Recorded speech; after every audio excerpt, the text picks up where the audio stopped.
नमस्कार दोस्तों, 5 ऐसे खिलाड़ी जिन्होंने शराब पीकर क्रिकेट खेला है। दोस्तों वो कौन से खिलाड़ी है, आइए मैं आपको बताता हूँ। दोस्तों पहले खिलाड़ी है हर्षल गिब्स। 21वीं सदी की शुरुआत में हर्षल गिब्स उन कुछ बल्लेबाजों में से एक थे जिनके पास तेंदुलकर और लारा जैसा हुनर था। उनका नाम भी इन खिलाड़ियों की सूची में गिना जाता था। उन्होंने कई बार अपनी आक्रामक बल्लेबाजी के बूते पर दक्षिण अफ्रीकी टीम को कई बार जीत भी दिलाई है। जोहानिसबर्ग में उन्होंने एक शानदार और यादगार पारी खेली थी 175 रनों की। इस तूफानी पारी में उन्होंने एक दिवसीय मैचों में सबसे अधिक रन बनाने वाले ऑस्ट्रेलियाई टीम के खिलाफ खेला था, जहां उन्होंने ऑस्ट्रेलिया के गेंदबाजों की गेंद पूरे मैदान पर खेली थी।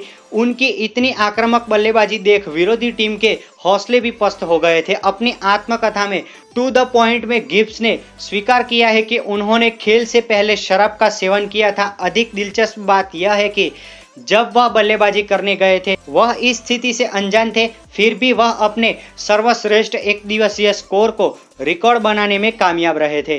दूसरे खिलाड़ी है वसीम राजा। सबसे शानदार क्रिकेटर वसीम राजा को अक्सर उनके टीम के साथियों द्वारा बल्लेबाजी में चमत्कार के रूप में देखा जाता है। वह एक ऐसे खिलाड़ी थे जिनके स्ट्रोक के विपक्षी टीम के पसीने छूट जाते थे। उन्होंने 5 मैचों की टेस्ट श्रृंखला में 500 से अधिक रन बनाए थे। इसमें पहले भी वह कई बार अपना परचम लहरा चुके थे। जब उन्होंने कराची स्टेडियम में वेस्टइंडीज के खिलाफ अपना दूसरा टेस्ट शतक जड़ा था, सबको आश्चर्य तब हुआ था जब इस खिलाड़ी की प्रशंसा होने की बजाय इसकी बुराई हो रही थी, क्योंकि उर्दू प्रेस द्वारा दर्शकों के प्रति अभद्र व्यवहार के लिए आलोचना की गई थी। बाद में सिर्फ शराब ही उनकी एकमात्र सबसे अच्छी दोस्त बन गई थी।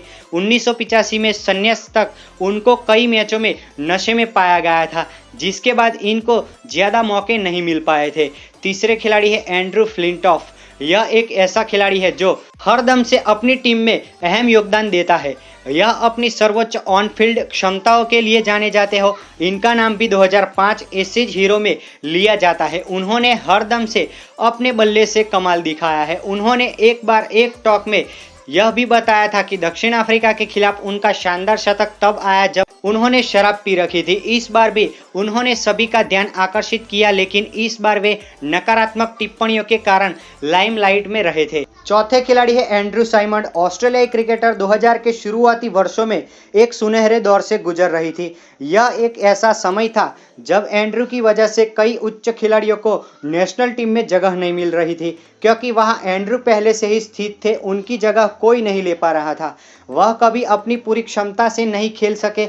इसके बाद भी उन्होंने 2 बार विश्व कप जीता। यह ऑलराउंडर एक गेम चेंजर था जिसने कठिन परिस्थितियों में अपनी योग्यता साबित की, और जब भी टीम मुश्किल में थी उन्होंने आगे बढ़कर अपना अहम योगदान दिया था। उनका करियर हमेशा अपने विवादास्पद मामलों के लिए याद किया जाएगा।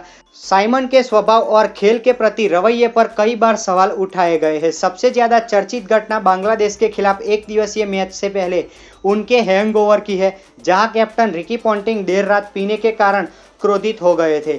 5वें खिलाड़ी है जेसी राइडर।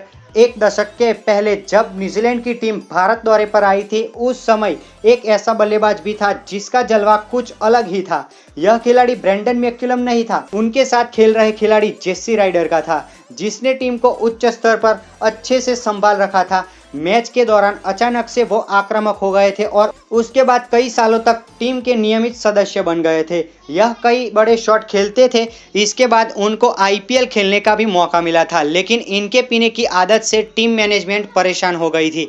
ऐसा कई बार हुआ है जब देर रात तक पार्टी करने की आदत के कारण उन्हें प्लेइंग 11 से बाहर कर दिया गया था। विशेष रूप से इंग्लैंड के खिलाफ उनकी पहली क्रिकेट श्रृंखला में उन्होंने 5वें वनडे की सुबह नशे में पाया गया था, और हालांकि उन्होंने इस मैच में 24 रन बनाए थे, लेकिन इसके बाद भी वह कई गलत कारणों से सुर्खियों में रहे हैं। तो दोस्तों आपको ये जानकारी कैसी लगी हमें कमेंट बॉक्स में जरूर बताएं, और वीडियो पसंद आया हो तो चैनल को सब्सक्राइब कर देना, बेल आइकॉन को भी प्रेस कर देना, क्योंकि मैं ऐसी अमेजिंग क्रिकेट की वीडियो लेकर आता रहूँगा।